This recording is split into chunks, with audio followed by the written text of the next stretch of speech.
Missed an episode of your favorite podcast? Choose from over a decade of content in our archives, not just the latest episode. All free at GCNlive.com. This is your call to action. Get prepared, America. Economy, survival, energy, disasters. This is USAPrepares.com. Informative radio, educational radio. Interact now by emailing instructor@USAPrepares.com or text at 434-390-7953. Class, please take your seats. Now, your instructor, Vincent Finelli. Everyone all set, cocked, locked? Here we go. Your dial set correctly to USA Prepares. Thank you for being in class with us today. Jason is engineering the broadcast in Minnesota. We're on the air 5 days a week, 2 hours a day, 9 a.m. through 11 a.m. Central Time, and rebroadcast through many outlets across the United States at different times throughout the day and on satellite. Guineith Isaacs is with us live in Australia. Welcome, Guineith. Hello, Vincent. How are you this morning? Well, you know, you and I have been talking about getting out of Dodge for years, and we've told people, you know, to be prepared.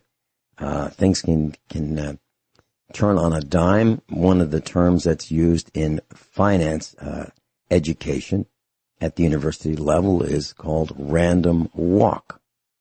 You know, everything's just bumping along just fine, and then something happens, and then everything changes. So everything was going along, you know, status quo, normal for the times, and then George Floyd was murdered. And now the United States is on fire. And not to be done, there are riots and protests in other parts of the world. So, and it's all about the same thing. It's about the police abuse. It's about the government oppression. It's about the extremely high taxes. It's about the spying technology. It's about so many things that have culminated in the eruption that we are seeing right now. It's a couple days ago, there were about 13,000 National Guard troops, and the president wants to make sure, the president of the United States wants to make sure that he puts this fire out quickly, and he wants to deploy the military. And I've got to tell you, I think it's the wrong thing to do. So I mentioned this before yesterday, and it's worth repeating, I believe. So democracy is alive and well in the United States of America. And democracy is 2 wolves and 1 chicken deciding what's for dinner. Mob rule is democracy. So we have mob rule in America right now. We have had for about a little over a week now. And so what you're seeing in my mind is a combination of 1775 and 1861. The first American Revolution it began in 1775, and the first Civil War in 1861. We are, in my opinion, we are in the second American Revolution with the government against the people, and we are in the second Civil War with the people against corporations, or actually corporations against people, with forced obsolescence, marginally manufactured products that are designed to fail. And so the people have been fleeced by the corporations, and they've had it with the corporations, they've had it with big business, they've had it with Mark Zuckerberg, Tim Cook of Apple, Verizon, all of the spying, all of the overcharges, all of the being unable to get satisfaction when you go into a store. Nobody can do anything. Nobody knows anything. Go into any big box store in the good old days, and the employees didn't know what they were doing or even why they were there. They didn't know the products. They couldn't help you. And the lack of education across the United States of America, the educational system has been destroyed. People used to have pride in what they did. I know a man that was after World War II, he got a job with Sears Roebuck and Company. He stayed with Sears. He became a manager of a department, and he went to work every day, and you could ask him any question about his department, and he knew the answers. He was a professional floor salesman, not selling flooring, but he was on the floor, the sales floor, and he knew. Well, that's not the case today. You go into any store, I don't know. How would they know? They'll look it up on the phone. You can look it up on your phone yourself if you have one. So we have been falling down for decades. And this series of demonstrations and rioting and looting, I believe, is a culmination of how American politicians and how American corporate greed has manifested in this extreme violence. And it was coming for a long time. And it's not all about George Floyd. It was just one more example of the abuses by the government, by the police, the military arm of the government, meaning the police those are the guys with the guns that enforce what the government wants to do. That's who they are. They pull guns on people. They shoot people. And people have had it with the no-knock raids. They've had it with their doors being bashed in by the cops and, the wrong apartment. Most so sorry. But the senior citizen watching TV dies of a heart attack. We've seen it over and over and over, and we've been reporting it for years. That's what this is all about. And it's destroyed the supply chain of our country. That combined with the coronavirus, resulting in the corona panic. So it's like a double whammy that we got here in the United States. Any comments, Guineith Isaacs? Okay, I think that you're absolutely spot on. I've been calling this whole situation a major systemic collapse, a collapse of empire and the fall of Rome. These are the sorts of names that I've been calling it. If people out there in the class think that this is going to go back to the way that things were just a few months ago, they have got another thing coming. There is no more going back at this stage to the way that things were, because the shipping companies are either broke or soon going to be broke. Most of them are actually broke. I was in town today. I was in Bendigo today, and which is a fairly sizable town. It's got 120,000 people living there. And I was with a friend, and my friend decided that he wanted to buy a particular appliance. So we went to electrical appliance. So we went to the electrical appliance store, and what I saw was empty shelves in this electrical appliance store. There were certain items that were just completely sold out. They were just bare shelves. And this wasn't because that there had been a run on the store or anything like that. I found a salesman, an appliance salesman, and I said, "What's happening here?" I'm after this sort of appliance, and the sort of appliance that I was after was a 1,000-watt food processor. And he said, "Oh, well, we haven't got any." And I said, "What do you mean you haven't got any?"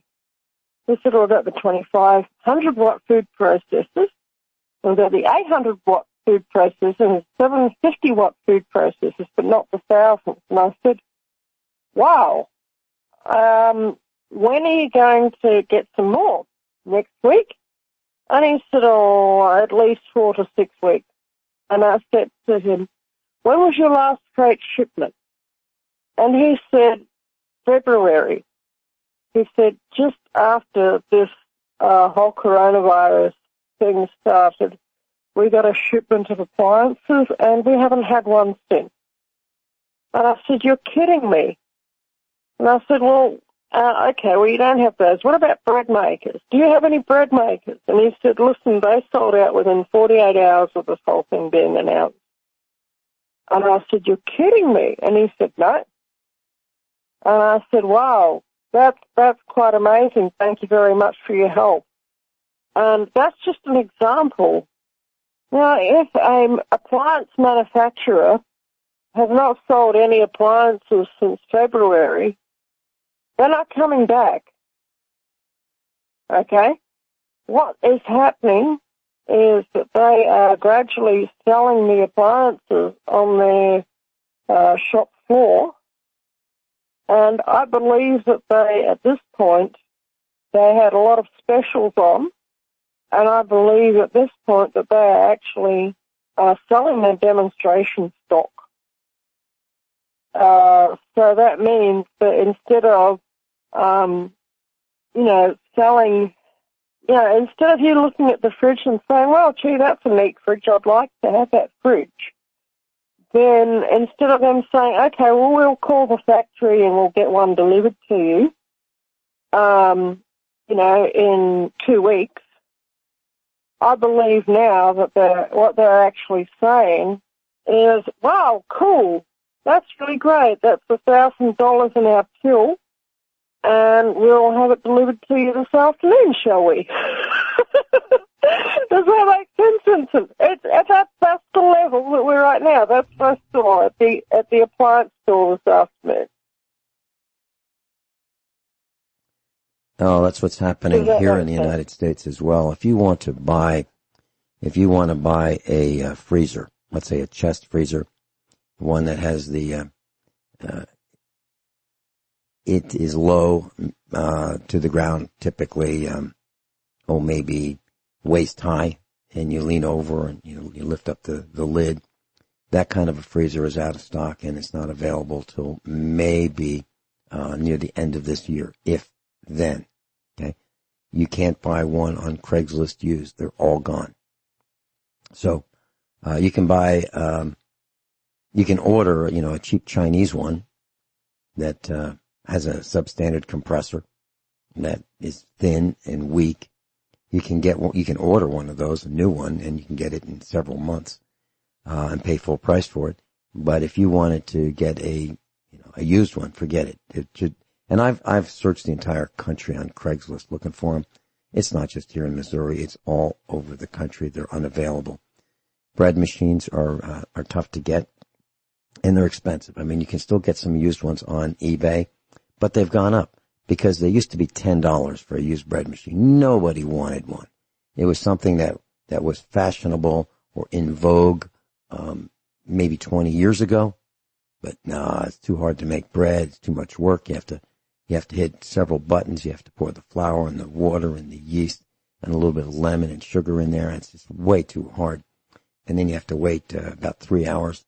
Too hard for Americans to do that. So they ended up in what Joey would call junk stores. That would be like Goodwill stores, that kind of thing. And you could get them for $10. And anytime you went, you could get one or two, several of them. And they were there because nobody wanted them. Now they are $50 plus shipping. So now you're looking at a little under $100 by the time you get a used one. Now you might be able to get a new one, but that won't be anywhere near the quality of a used one from 20 years ago, like a Toastmaster or a major manufacturer that you recognize the name of. We'll be right back. Guineith Isaacs is with us live in Australia. We're talking about supply chain. And I wanted to buy a stainless steel, about a 24 to 30 quart stock pot. Sometimes they're called turkey fryer pots. And they come in aluminum and they come in stainless steel. So I wanted to buy one for processing our tomatoes from our garden. And we've never processed on a scale like this. We've experimented, but we've eaten the tomatoes raw. Well, I wanted to make some spaghetti sauce, and I did it last year, and it worked fine, but it wasn't on the scale that we've planted the garden this year. So I wanted to get a 24 or 30 quart stock pot, stainless steel, because I don't want the aluminum to be leached into the tomato sauce because of the acid of the tomato. Well, so I looked and I found Amazon's got a whole bunch of them. and you read the reviews and they'll say heavy duty. And then you read the reviews that, about that particular pot and it says thin, not heavy duty. So the Chi-Coms lie to us. Heavy duty is relative. So a stock pot that has a paper thin wall of stainless steel to me is not heavy duty. So I ultimately found one that was made in Japan. And I found an older stock that had some dings and dents in it. And I was willing to buy that because I did not want to buy a brand new piece of junk from China. So I really didn't want to buy a Japanese one. I wanted to buy an American one, but we don't have any. There's no such thing as buying them on Craigslist. They're not available. So I ordered one, and I may or may not get it. Who knows? But what I'm saying is, as I was doing my research, and it took me a couple weeks to figure out which one of these darn things I wanted to get, because I don't like making mistakes. I'm allergic to making mistakes. So I do research first. And as I was looking, the inventory was disappearing right in front of me. So I decided to do some other research, like what other products are disappearing from online purchases? Microwave ovens. Well, I believe it's exactly what Guineith said. I believe the supply stopped. So stores and warehouses are selling out of inventory. And I was looking at microwave ovens, they've got like 10 left, then 7, then 6, then out of stock. That's the kind of thing that's happening. So my recommendation to you is that if you need it, with the operative word being need, that you get it, if it's at a reasonable price. Because to me, I can only see prices going up because the supplies are going down. And with the rioting and the looting, stores are not going to be really excited about reopening. Stores are, if they have leases, they're going to say, what are you kidding me? You want me to pay rent on that burned out building? No, we're not going to pay rent. As a matter of fact, I don't know if we're going to even reopen. There's a store in New York City. It's called Saks, S-A-K-S, 5th, F-I-F-T-H Avenue, Saks Fifth Avenue. That's their flagship store in Manhattan, New York City. They've boarded up the windows.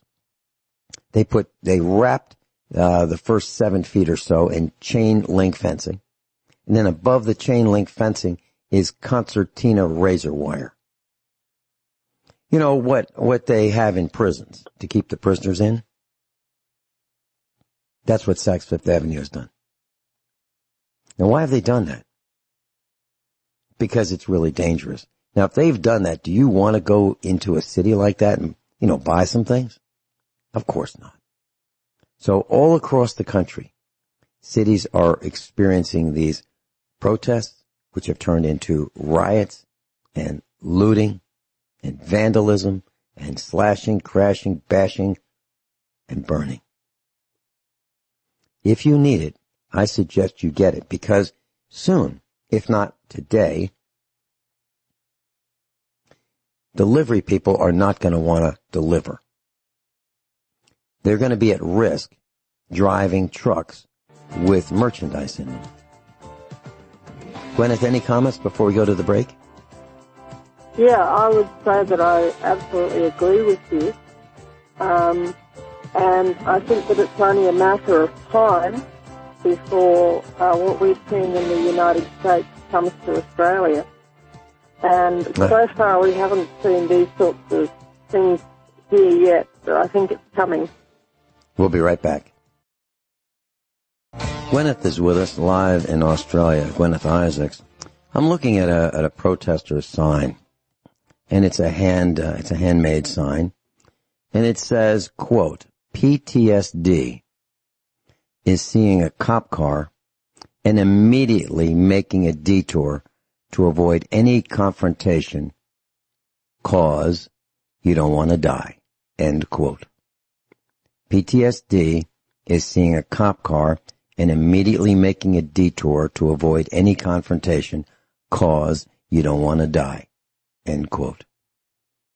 Now, I wouldn't say it's PTSD, but I would say it's prudent. Nobody likes the police. Nobody.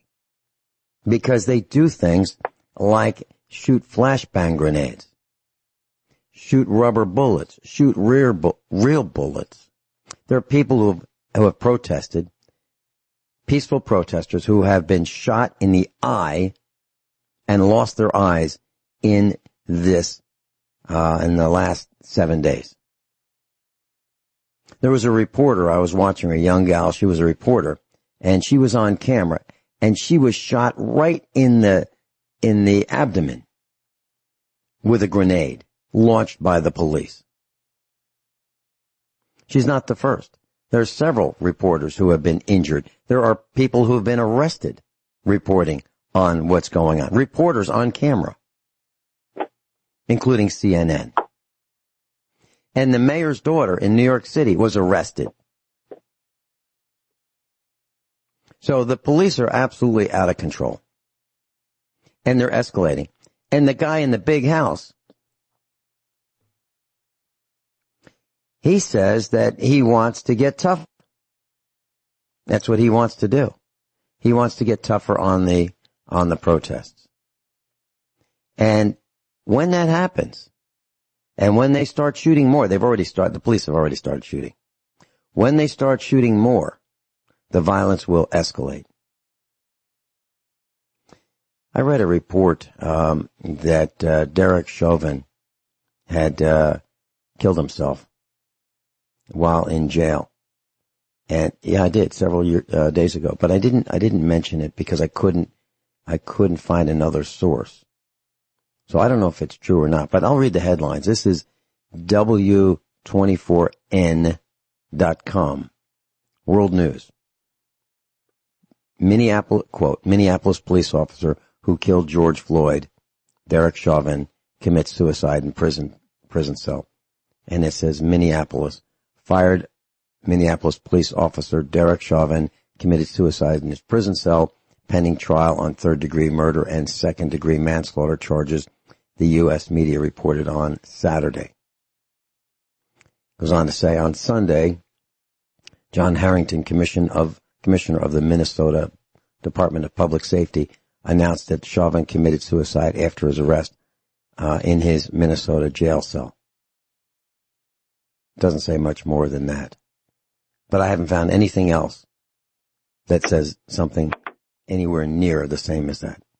So I don't know if it's true or not. So let's consider that a rumor, okay? Because I don't know if it's true. And I haven't heard anything since. Gwyneth, have you heard that Derek Chauvin, the police officer who murdered George Floyd, committed suicide? Did you hear that in Australia? No, I didn't hear anything about that. But I have a feeling it's not true. I don't know whether to believe that or not, because the thing is that according to their playbook, things like suicide and faked death are used as an entrance to their witness protection program. You know, so even if I did hear that he had committed suicide, even if I heard that that had a funeral for him, I would not believe it.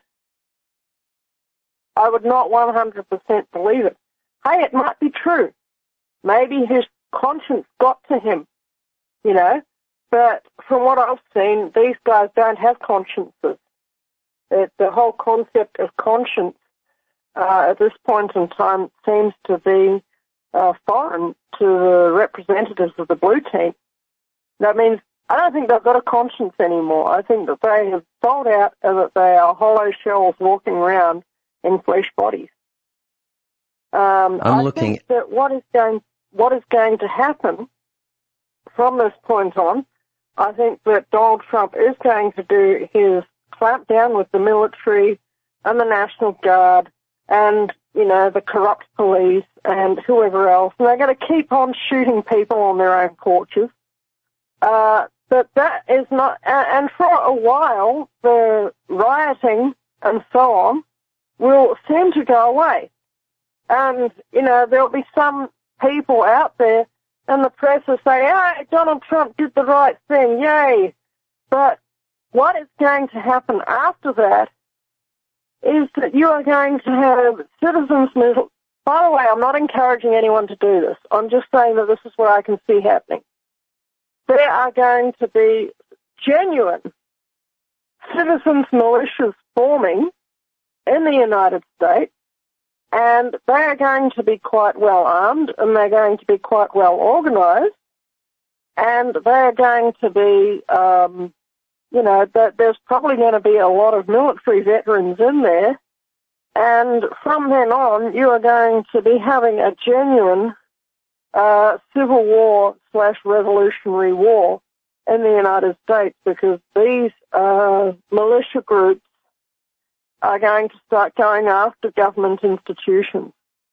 That I'm not planning, I'm not saying anything like that. All I'm saying is what I can see on the inside of me as a strategist, okay? That, this is what I can see happening over the course of the next 2 to 4 weeks. Because this scale of rioting cannot go on forever, and I don't believe that it will go on forever. But the martial law crackdown will continue, okay? And you could also throw in another really, really, really deadly pandemic virus in there as well, because Bill Gates said that he was going to release a couple of viruses on us all, and the first one was going to be not so deadly, and the second one was going to be really deadly. And in short, I think that if you are still living in town, in the suburbs, in a city, at this point in the game, you have got rocks in your head. You had better go now to your retreat location. And if you have not got a retreat location, you better find some BLM land or something to park yourself on, because the cities from this point on are going to be war zones. And that's down, especially Democrat-controlled cities, which is pretty well all of them now. Does that make sense to you, Vincent? Yeah, and in Seattle, Washington, the United States of America, protesters are using umbrellas to shield themselves from tear gas because of the police brutality that's going on across the nation. And so I'm looking at an image of the police standing, and these guys are wearing face shields, helmets, body armor. They've got their nightsticks, and they're really long nightsticks. And they're not like the 18-inch ones or 20-inch ones that the police used to carry back in the 1950s. These are clubs. And they're ready. They're ready. A line is formed, and the police put up a barricade. The protesters are with their umbrellas. Some have face masks on, some don't. I mean, I'm talking about, N95 type masks. And the police are ready to kill them. And these are just protesters, just ordinary citizens, all colors, all races. And they're just protesting. And the police are ready to spray them. And I've seen videos of the police pulling down a mask of a protester and spraying right in the face of the protester with mace. This is one little tactic. That's nothing compared to the shooting of the projectiles, whether they be plastic or rubber or tear gas grenades or flashbang grenades. The police are ramping this up. And then the guy in the big house wants to ramp it up even more. And I really believe that if he pulls that off and he ramps it up even more with more M16 long-barreled rifles and guys in military dress, combat dress, when he does that more, it will make everything worse. It will make everything worse. Now, in some cities, the police have de-escalated right from the beginning, and they did the right thing. They met with the protesters. They said, "You want to protest? That's fine." Now I'm paraphrasing. "You want to protest? we support your right to protest. You have the right to protest. You don't need a permit. You can protest. And we will get an area for you to protest, and we will protect you. And when that happened, there was no violence. There was no looting. They were able to protest. The police protected the protesters. You know, like protect and serve, something that they claim that they do. What actually are they protecting in the other cities? They are protecting the government. That's what they're protecting. They're protecting themselves and each other. They are not protecting we, the people. So, as we go farther down this road, and think of it like the war of northern aggression, the war between the states, the Civil War. When that was over, when Sherman was done looting, slashing, bashing, burning farms, killing farm animals in the South, when he was done with all that damage, that scorched earth policy that he had, do you think that the plantation owners and the farmers in Virginia have forgotten that? You know, we're in the year 2020. Virginians still haven't forgotten that. And the Virginians have a term. And the term is Yankee and damn Yankee. A Yankee is a person who goes down to the South for the summer, spends a week or so, vacations, you know, tours the South, learns about, you know, what's what, maybe, to have fun. That's a Yankee. A damn Yankee, in Virginia vernacular, is someone who comes down, spends a week, and decides not to go home. And moves there. That's a damn Yankee. And I'm telling you that the Southerners do not appreciate Yankees because they remember what happened between the years of 1861 and 1865. That being said, the same thing will probably happen with the rioting of 2020. The Second American Revolution combined with the Second American Civil War. People will not forget for generations. And the police need to remember that because they have targets on their back because of what they're doing. Guineith Isaacs is with us live in Australia. Guineith, I wanted to mention something to you. We wanted to buy some parts for a John Deere hay mower for weeks. And we're trying to decide, you know, we really don't want to spend this money to repair this mower. We can't get John Deere on the phone. They're not there. And what's happened is we used to have several John Deere dealerships in the area owned by different owners. Well, it's all been consolidated. Now it's one owner. It's price fixed. So the 5 or 6 stores around here that are John Deere dealers, it's all owned by the same company. It's all price fixed. And it's miserable. There's no competition. And so we're having trouble getting parts. We're having trouble getting people on the phone. We're having trouble getting knowledgeable salespeople. We're having trouble getting information about actually what is the part number that we need, literally. And so what maybe 6 months ago might have cost us $700, $800. Today, it's over $1,500 for those parts. It's an outrage. It's an absolute outrage, and we don't even know if we can get it. So, you know, we're fabricating the parts ourselves for the short run. That's where we are today. We've got George in New Hampshire. Welcome, George. Hi, Vincent. Hello, Guineith. Hey. I'd like to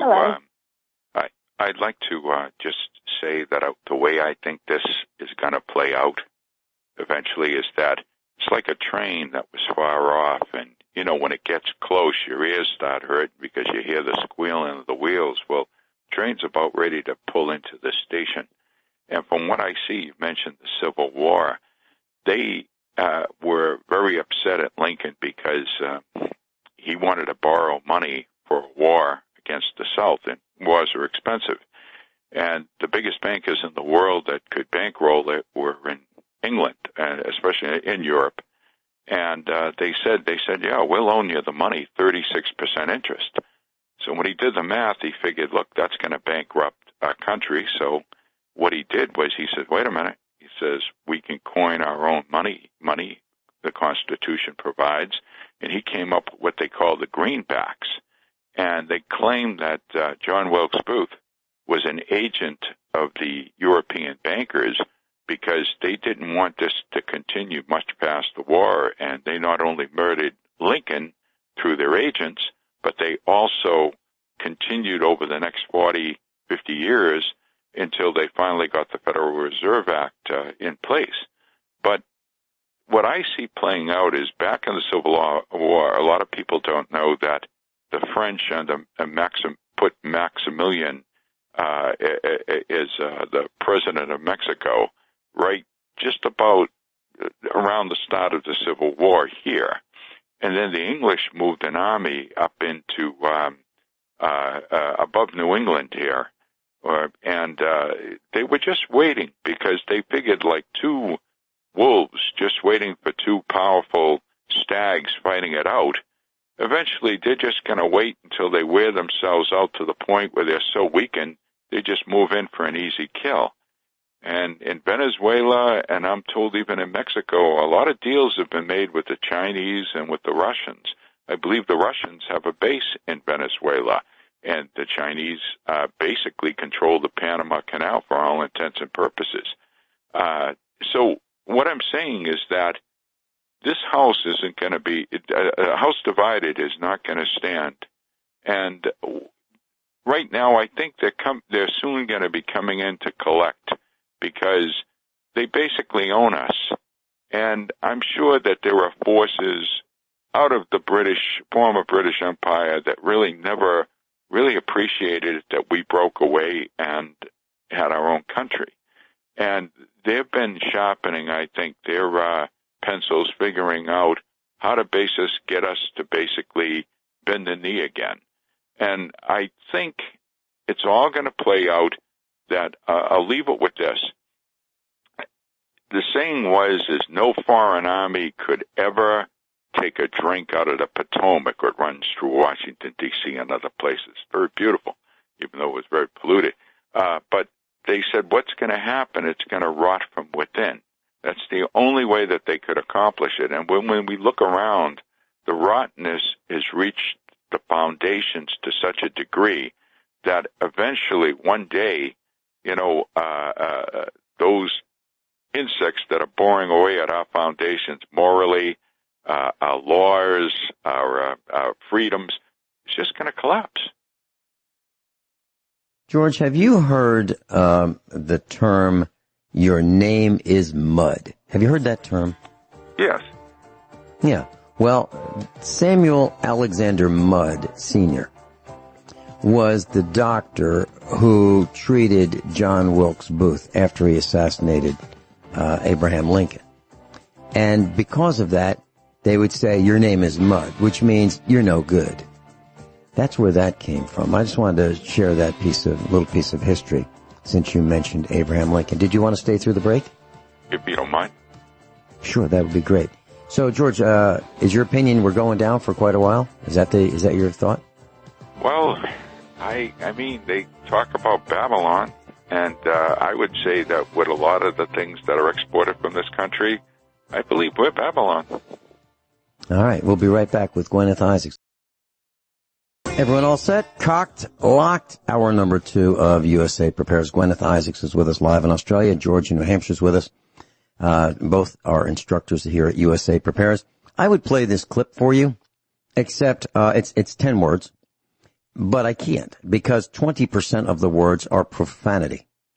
And Tuesday night, the New York City's finest, the New York City Police Department, NYPD, was filmed cursing and shoving at AP reporters, AP Associated Press. That's mainstream. Okay? Mainstream press. And the quote is, "Get the blank out of here, you piece of blank."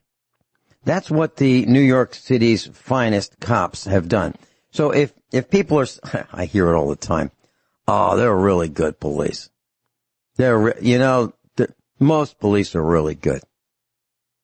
Okay, I've heard that, and I'm looking forward to meeting my first one.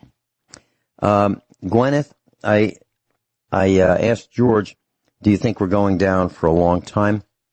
He said it's Babylon. I believe that's what he said. And Guineith, what's your thought? Okay, I've been saying for quite a while that I think that this is, we are staring a major systemic collapse in the face on the magnitude of the fall of Rome, at least, okay? Perhaps even worse than the fall of Rome, because the fall of Rome happened over a long period of time, and this is happening all at once. This is happening quite suddenly, and I think that the supply chain's not coming back, and that means that people are not going to be able to get the stuff that they need for their lives, and that means that they are going to be reduced to living with whatever stuff that they can get from within just a few miles radius of their house. Okay? Like, for instance, if they are in an area where people farm sheep, then they'll have to go and have a talk to their local sheep farmer to see if their local sheep farmer can sell them a sheep or a cow or whatever. And that's where it's going to come to. And they'd better have some marketable skills that they can use to generate an income for themselves. So they better know how to do something that other people don't necessarily know how to do, so that they can be a useful and productive member of society, and probably such skills are not going to involve tapping a keyboard. Even if you know how to tap a keyboard, and I'm an author, I know how to tap a keyboard, but I have other skills as well, and I'm presently working on building up my other skill sets so that I can have an income in this time when I don't think that people are going to have an income unless they have something practical and useful that they can do. Does that make sense? Yeah, and I'm looking at an image of police in riot gear, body armor, face shields, helmets, nightclubs, billy sticks, whatever you want to call them. Plus, they're guns, and they are behind another fence. So now there are two fences around the White House. There's the first, the White House didn't always have a fence. In modern times, it's gotten a fence, and if you step on the White House lawn, you're going to be arrested. Class, there used to be tours of the White House. Not anymore. Now, if you step on the lawn, you get arrested. If you hop the fence, you get arrested. Now, there are two fences. They just put up another one, an outer fence. Maybe it's temporary, but, maybe it'll be fortified with razor wire with the permanent one when they get time to fix it. That's where we're headed. People have had it. And if you look at actual aerial photographs of the George Floyd rallies in Washington, it is a sea of people. I mean, wall to wall, shoulder to shoulder, as far as the eye can see. There are it makes the inauguration look like the streets are empty. These protests are really serious. And I think for once, the government is actually terrified of we the people. We outnumber the government employees. We are the government. At least that's what they've told us, but that's really not true, right? Because they're always telling us what to do. Now it's them against us and corporations against us. So, I don't know, 328 million of us versus the corporations and versus the government. And that would be town, city, state, and federal. George, any comments? That's always second. My fault here. George, any comments? Oh, I'm sorry. The welfare system I think, raised an army of fatherless, entitled people who, I'm not saying all of them, but too many of them were had by individuals who just wanted the extra child so they could increase their stipend from the welfare system, and the children were left to fend for themselves, eventually gravitating into a lot of bad habits and gangs that at this point now in many of the larger cities outnumber the police forces. And if it wasn't George Floyd, it would have been something else that would have been the spark that basically set it off. But I will say this, Vincent, and then I'll get off because I know you would want to have a lot to cover. I'll just say that you mentioned that Derek Chauvin, the police thug who murdered that, in my opinion, that George Floyd committed suicide. It would follow the MO for the simple reason that he was a sadistic coward when they had him on film and what he was doing to that man. And that type always is too much of a coward to face the consequences of his actions now, knowing what his life would be like. I would not be surprised if that was true, even though we may not be able to confirm it at this time. I think it would basically stand to reason, don't you? Absolutely, because the one thing that the people in blue costumes, which have become black costumes, are terrified of, and that is we the people. And even worse than we the people, it's the people in prison, because the police are marked men in prison.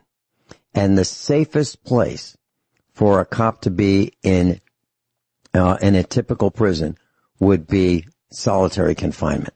That'd be the safest place. In general population, I'll just say this: I was in law enforcement for a little while, and I got to see certain things.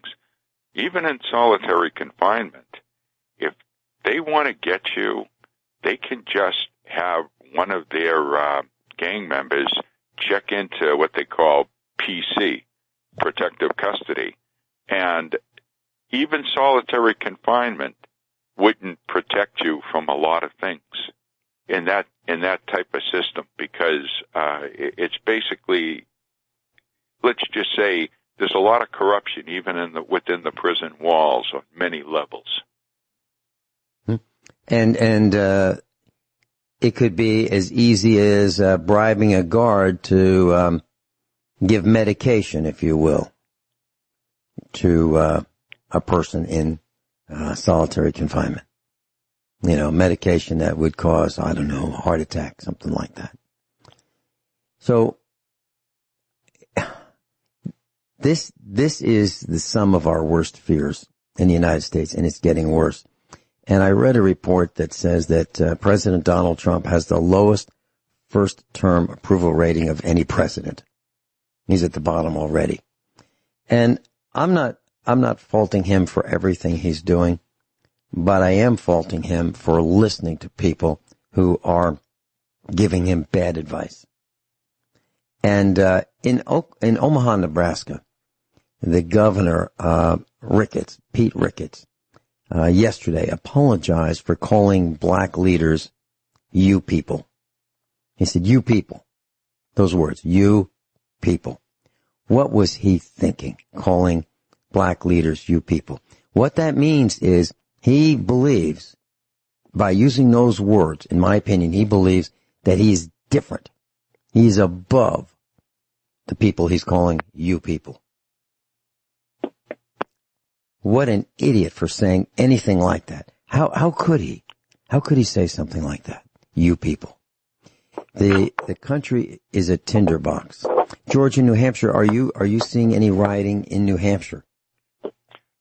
No, in New Hampshire, it's a funny kind of a place in the sense that a lot of people pretty much keep to themselves, and what they do is they could leave something on a corner of their yard, nobody disturbs it, and I think it's because it's kind of like they respect property here, and also it's very, I don't want to call it conservative because you had so much of an influx from Massachusetts, where I'm originally from, but I came up here. I didn't want to necessarily change the lifestyle, but too many of the people that came from there do. And so the southern part of the state is like that. It's like Massachusetts North, in my opinion. I don't see any rioting, but and I know, and I'm sure Gwyneth will attest to it too, desperate people will do desperate things, and if they don't get a handle on this, and this doesn't straighten out, and it continues with the supply chain disruptions to the point where there's shortages, let's just say, a lot of people kind of feel like they're entitled to the point where they don't have any responsibilities, but they're entitled to basically have their 200-plus channels and all the benefits and all that, and just sit back and just not have to take responsibility for their own lives. And they're in for a very rude awakening. And those are the type of people who I think are going to, like those thugs you see breaking into stores and looting. I hate to say it, it could be only a matter of time. I pray that it's not, but if the country doesn't get back to God and get back to the values that we were raised in, let's just say this country will not be able to continue, nor will the world system that's been built up over centuries. It could come down all around us. I pray it doesn't, but that's all I can say, Vincent. Well, George, thanks so much for being with us. All right, take care. Appreciate it. Bye, Ben. Yeah. Bye-bye. Gwyneth and I will be right back. Gwyneth, in New York City, the New York City Police Department, New York City's finest, said that it arrested fewer than 300 people last night. I believe that the number that have been arrested so far in New York City are like 20,000. I believe that's the number. I read that, but I can't prove it. We'll be right back with Gwyneth. Plus, as America burns, the corona panic has been put on the back burner. And there is more and more exposure of people to get the coronavirus as a result of the abandoning of social distancing as the rioters are very close together. Donald Trump tweeted early this morning, according to Daily Mail, that his demand for police to, quote, get tough, end quote, as he privately abandons his plan to send in federal troops to quell looting after a shouting match between aides and backlash at his church photo opportunity. So Donald Trump is saying that he's tough. He's saying the National Guard is ready, and he demanded law and order. And but it seems like he might be backing down. And that's the problem with this particular president.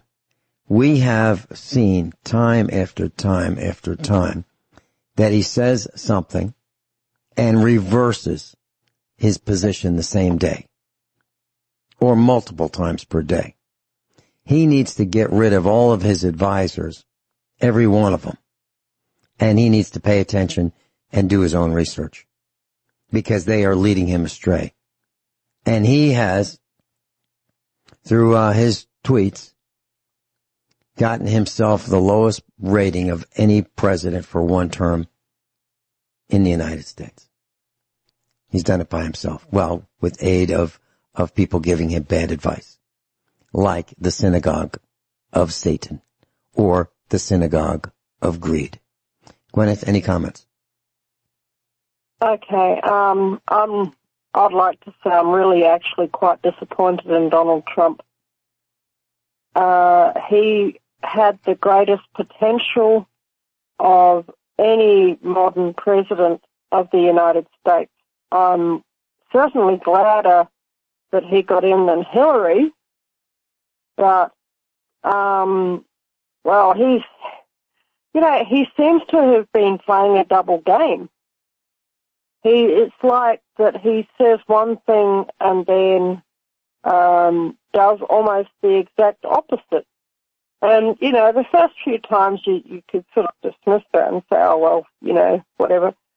But, you know, afterwards, after that happened, like the fifth, sixth or seventh time that he, you know, took a public stance on something and then turned around and basically did the complete opposite, that was just total tyranny, then, you know, I'm thinking, what the heck, you know? And I was feeling like, am I the only one who thinks that, you know, the whole of the United States and the whole of the world is being played for a chump by this guy? Does that make sense, Vincent? Like, for example, yeah, and, Julian Assange. Julian Assange tried to warn people just before he went into solitary confinement that the president was not who they thought he was, you know. And that was one thing that really made me sit up and take notice, that we had all been taken for chumps and had been sold out by this man. That ultimately he was an actor on a stage, and that he knew that it was his job just to string us all along. Does that make sense? Yeah, here's something that's really not made the news very well. So in San Leandro, California, there's a Dodge dealership, an automobile dealership, San Leandro Chrysler Dodge. And it had the largest, or one of the largest, auto theft sprees in history. So what they did was they had cars on the lot, and they parked cars along the entrances and exits, so you couldn't get in or out. That was a precaution that they took. Well, people stole cars and rammed the cars blocking the entrances and exits so they could get out. And they stole vehicles. How many? This number is staggering. 74. They stole 74 vehicles off a dealership lot. How is that possible? So according to Yahoo.com, the Los Angeles Police Department and the FBI are collecting protest and looting footage as evidence for future arrests. So class, here's the thought. You know they have facial recognition. You know they have GPS tracking on cell phones. You know that they can track you within 3 feet of where you are. So you put this together and you say, wow, they say 6 foot distancing for the coronavirus. Well, is it 6 foot distancing because that the accuracy of GPS tracking is 3 feet? So I want to make sure they get you and not get you confused with someone standing closer than, 3 feet from you. Is that why they're using 6 feet? That's entirely possible. That's another conspiracy theory. That could be, as well as all the other conspiracy theories, they could be fact as well. Now, the police departments have the cameras. They've got surveillance. You've got people who have these Amazon doorbells, Ring doorbells, and they have cameras in them, and they photograph and send to the police images and video that they capture. Cameras are everywhere. So, and you've got cell phones. So if people are taking their cell phones with them on these protests, they've got to be crazy, out of their minds, because they're saying, hey, just follow me along. And later on, a couple months from now, you may get a knock on your door saying, yeah, we know you were here. We've got the records. We've got the proof. We know that's you. And you could be arrested. Actually, that happened in Australia, Vincent. Mm-hmm. That happened in Australia. And I've got the footage of it. I've actually got an account or a channel on a site called library.tv. That's LBRY.tv.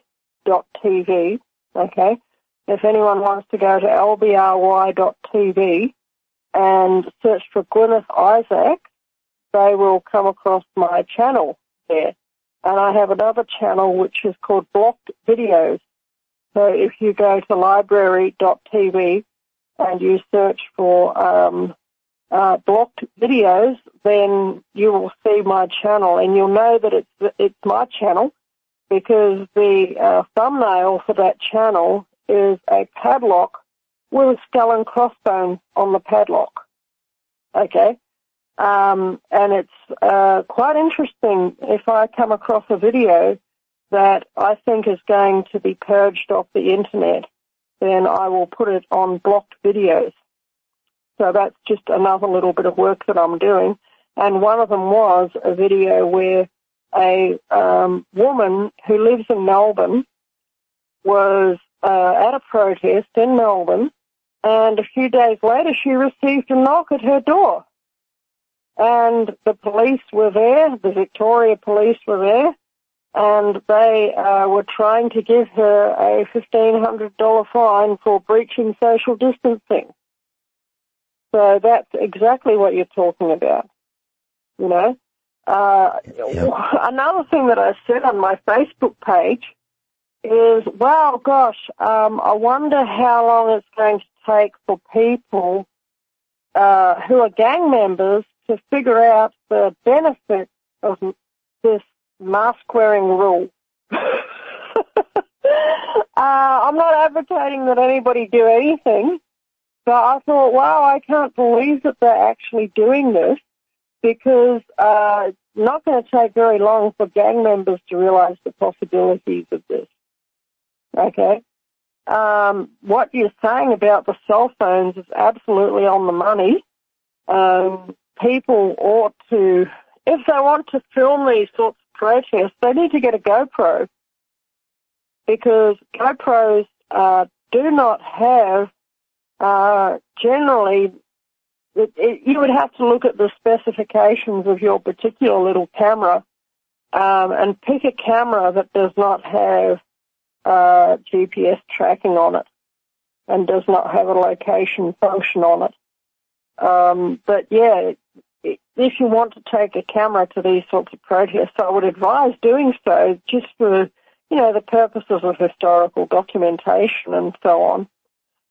But make sure that the location tracking is inactivated, or better still, make sure that there is no location tracking on your camera.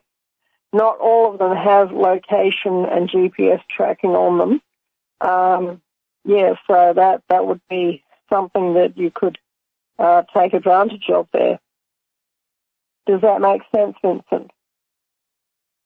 Yeah, absolutely. And class, British 5G towers have been set on fire because people believe that 5G disables the body's ability to effectively fight the coronavirus, makes a person weaker. Norm Shealy has even, I believe he's even said that on this broadcast, that this electromagnetic radiation weakens the body's defense system, its immune system. So what's happening in Canada and in England are 5G towers have been set on fire by I don't know who. Now, the reason I'm mentioning this, if the protests of George Floyd have gone thousands of miles across the sea to other countries, such as in England and in Germany and in France and in Australia, and if that happened with the murder of George Floyd in the United States, is it possible that people are going to start burning down cell phone towers in the United States? Of course, I'm not suggesting that people do this. I'm just saying that this is entirely a possibility because people have had it. And frankly, I think they are running out of things to burn, slash, crash, bash, and trash in the cities. It was a couple days ago, 145 cities experiencing protests and violence and looting and rioting in the United States. And next day it was 200. I don't know what the number is today. I'm sure it's higher than 200. Now, in New York City, when I mentioned trash, the city is picking up 2,000 trash cans. Why would they do that? You know, you would think that people would put their trash in the trash cans. No, I think that's because they'd rather pick up the trash, meaning the city of New York would rather pick up all this trash on the streets and not have those trash cans become projectiles to bash through more windows. I think that's what the reason that they're picking up the trash cans is all about. So I'm expecting to read, and I'm not advocating this, but I'm expecting to read more reports of more violence. I don't think this is going to stop tonight, regardless of what the guy in the big house is demanding, whether he demands the police do it or not. If they follow his orders, I think it's going to be worse. I've said that many, many, many times.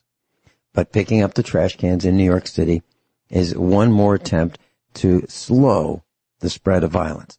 And the other thing that I said here on USA Prepares is those $1,200 checks, I believed, were, before they were sent out, I said, I believe the purpose of these checks is to delay the rioting in the streets.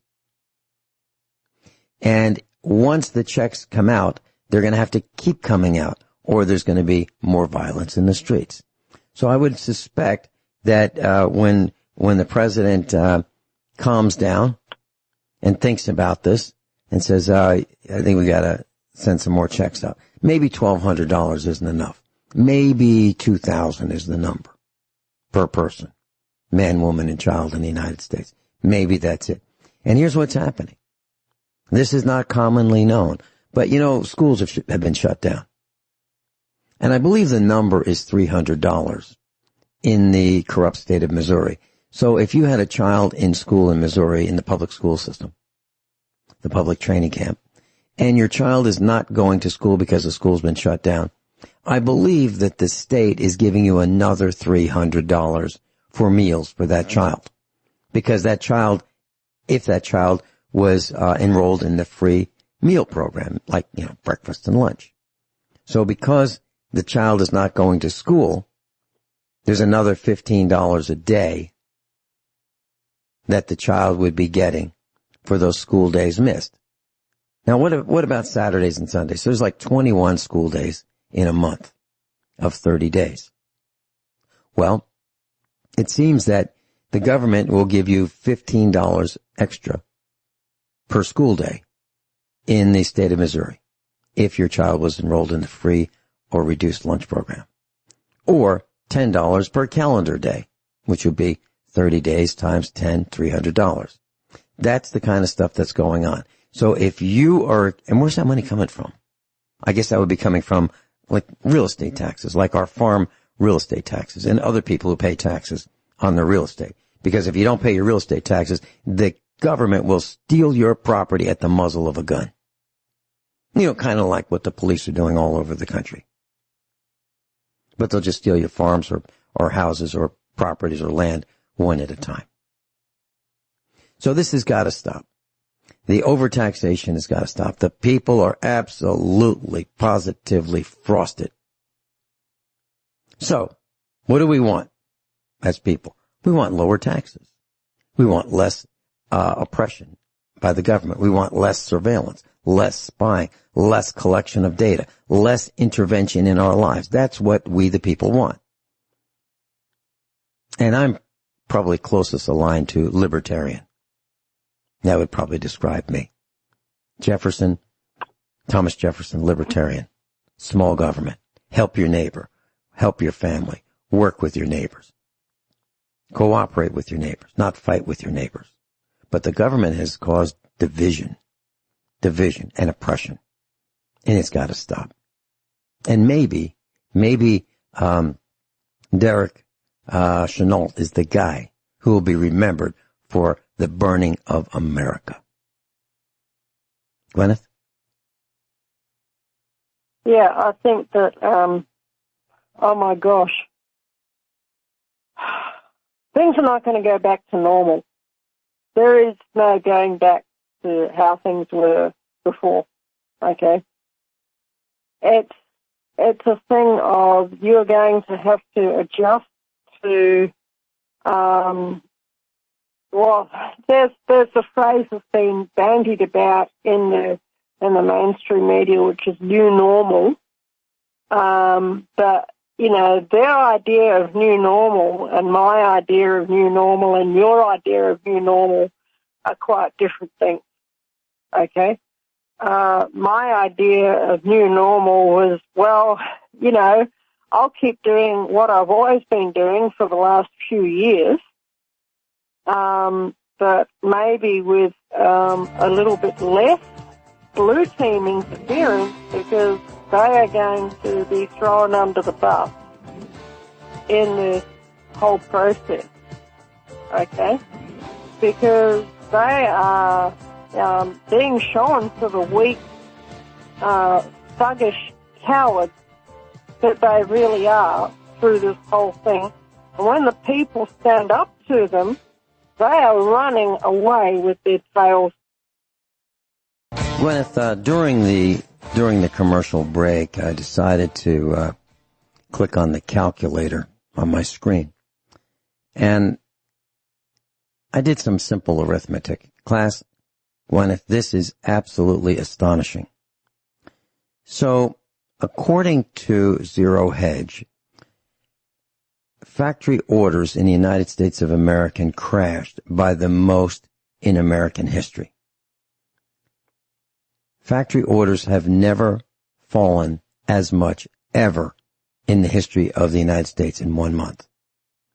So here's the numbers. So in March of this year, 2020, factory orders collapsed 10.4% month over month. So March as compared to the previous March a year ago. In April, they collapsed 13%. And people might think, 13%, that's nothing. But in 2 months, that's 23.4% collapse. So if we average those two numbers for March and April, you get an average of 11.7% drop in factory orders. Then if you say, so what happens if this continues for just 6 months, including March and April, so through August of this year? August isn't that far away, right? If this continues through August, that would be a 70.2% collapse in factory orders. Wow. What does that mean? I'll tell you what it means. If a business, let's say a landlord who has, a large apartment complex, if that apartment complex is not 95% occupied, that business is losing money. And if it continues, it will go bankrupt. It's as simple as that. We are talking about 70% collapse, meaning 30% of what it was, okay, before March. That tells me that there is no recovery of these factories. They cannot come back, in my opinion. Now, my education, my formal 6 years of education in finance and economics, which includes a bachelor's and master's degree in it, that tells me that they're not coming back. That's how serious this is. And that was before the rioting started. These numbers were before the rioting. This was just as a result of the government shutdowns, the ordering people not to go to work. It's not coming back anytime soon, class, in my opinion. Guineith and I have been saying it for a long time. We've been saying this is coming. Here it is. And we've been saying it's not going to come back soon. It takes a long time to build a business. It takes a lot of money to build a business. Elon Musk wouldn't be able to do what he's doing without government money. He would not be able to do it. Neither would Verizon or Apple or any of these other companies that are selling secret information to the government. They wouldn't be able to do it without government money. Mom and pops are not going to be able to come back easily. It's going to be brutal. You're going to see people losing their houses, their farms, their properties, their businesses at an ever-increasing rate. Art Bell used to refer to this as the quickening. So as we go down, we'll go down faster and faster and faster and faster and faster, and it'll keep getting worse as I see it. Now, I hope to be proven wrong, and I'll eat my words, but I don't think I'm going to have to. Guineith? Okay. I think that you're absolutely on the money there once again. And, when I keep agreeing with you, it's not just because I'm agreeing with you, it's because this is how the world is, okay?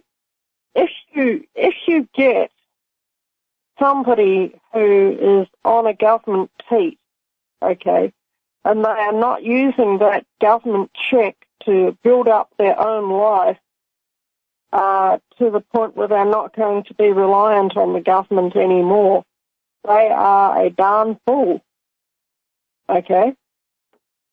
They are, if anybody is getting any handouts or any helicopter money from the government, their first priority needs to be to accumulate as much food storage in their house as they possibly can, okay? Their second priority needs to be to put in a vegetable garden and to get some sort of protein production happening through rabbits, chickens, small livestock, whatever they can, because this is not going back to anything like it used to be. And, people need, you're right when you said that we're right when we said that it's not going to go back to how it used to be. We're out of time. Guineith, we're out of time. Thanks so much for being with us and sharing your late night with us. Guineith Isaacs.